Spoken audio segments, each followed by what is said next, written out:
you give us a bit of an idea of how many women are actually present overall in peacekeeping in South Sudan across the UN peacekeeping mission?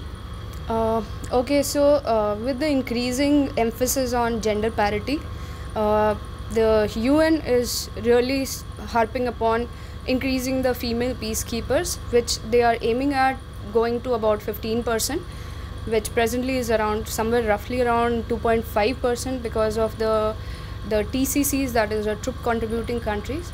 However, there is a vast difference in the amount of in the increase in women officers and as staff officers and MILOBs, that is military observers. So I'm sure it's going to take like till 15% very soon. We've been on the field and we've seen how much women are also involved, the local populace. Can you explain to us why it's so important in an outreach, say, for example, or in an interaction with the local community to have women, both officers and at all levels, in fact? Okay. Actually, like what you have seen in South Sudan is a place wherein it has been in unrest or in civil war for years, right? So the situation is such that whenever it comes to violence, it is the women and children who are suffering the most. And therefore, what happens is they are not able to give out their views or maybe whatever they are going through. So whenever they see any woman in UN umbrella, under UN umbrella, so for them it is easy to connect. It is easy to give out their stories, their side of this thing, that how they suffered the war and violence, because in such countries, wherever, means many of these countries wherever UN is giving their mission for humanitarian aids as well as for peacekeeping, the sex has been used as a weapon of war. This violence is mainly dragging the women of all ages, including small girls till old age ladies in that. So it is very much important that they should have that connect with someone, and in their society they are not very much allowed to interact with outsiders when it comes to men. So very important role that you would function. Yes. You've been on the ground. Yes.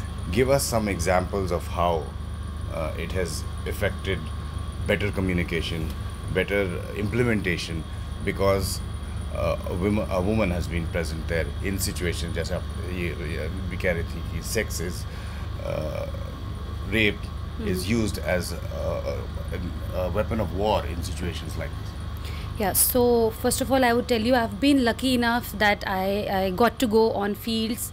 It's been 2 months of mine in mission here, and there are a lot of places that I have visited in and around Juba.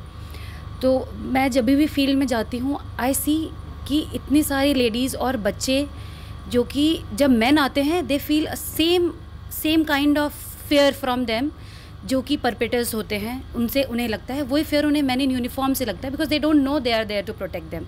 But when I step on the ground they see a ray of hope in me and I see a ray of hope in their eyes.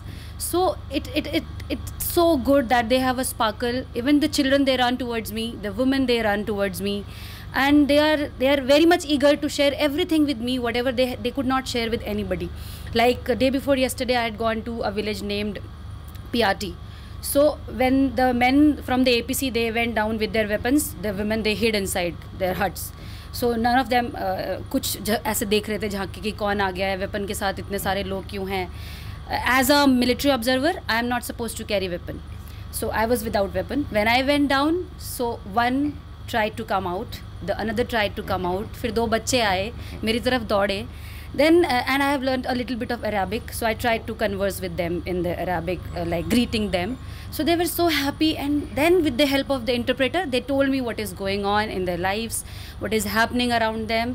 So I think it's a good source that women are there on the ground. We get information, as well as it's good for the mission also and for the community out here, because both are getting benefited from each other. I have a strong belief in this. Yes. आप कहते हैं, you were saying 15% is what the UN is recommending in the future. In your interactions with ladies who are present in peacekeeping, both in uniform and say in the UN civil force itself, from other countries possibly. What have you learned possibly from them, and what have you been able to say teach them in terms of interacting with the local society? Well, you will really be surprised because I have interacted with few women officers from different countries, and there's so much to learn from them, you know, because they are into so much of extracurricular activities like interacting with the civil population, and you know, getting to know, maybe try to teach them some activities which can help them earn their bread, or just, you know, go out and interact and try to do ice breaking kind of thing. So yeah, I mean, we think 11 months for us seems to be very less time to actually, you know, go on ground and see what the best we can do over and above that we are supposed to. So there's a lot of things going on, and we will surely pitch in the maximum what we can do for this country. So Thank you so much for sharing your Thank you. work experience, and all the best to all three of you and the mission, of course. Thank you. Thanks. Thank you. Thank you.